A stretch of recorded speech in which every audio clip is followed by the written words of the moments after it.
तो कुछ राहत देते हुए लॉकडाउन के बीच सरकार की ओर से कल देर रात जो ये आदेश है वो गृह मंत्रालय की ओर से जारी किया गया था। दिल्ली में इस वक्त हमारे सहयोगी मोहित बख्शी मौजूद हैं, उनसे हम हाल जानते हैं वहां पर कि आखिर क्या है, कौन कौन सी वो दुकानें और लोगों का जो भी है वहां पर क्या कुछ कह रहे हैं, कुछ राहत उनको भी जाहिर सी बातें मिलेगी।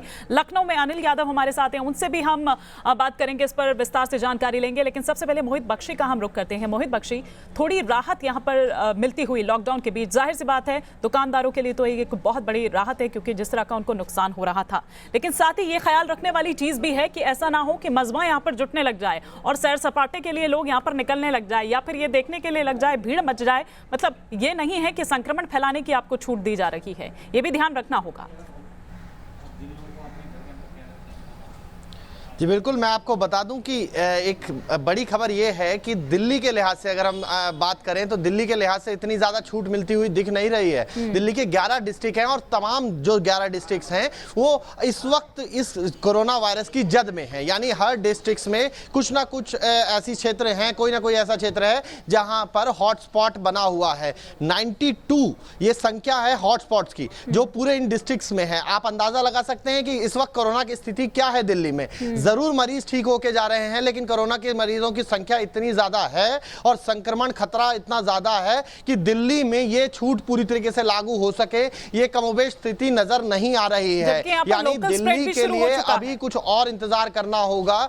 जी बिल्कुल, आपको याद होगा अभी हम लोगों ने सबसे पहले न्यूज नेशन ने खबर दिखाई थी कि जहांगीरपुरी में एक ही इलाके से 46 मामले आए, उससे पहले उसी इलाके से 31 आए थे और तिलक नगर तिलक विहार इलाके से 17 लोग। ऐसे लोकल स्प्रेड के बीच ये दुकानें खोलना बहुत ज्यादा रिस्की हो सकता है, इसलिए सरकार के सूत्रों के मुताबिक अभी फिलहाल राहत देते हुए ये वाली छूट जो है वो दिल्ली में लागू करना बहुत ज्यादा मुश्किल है।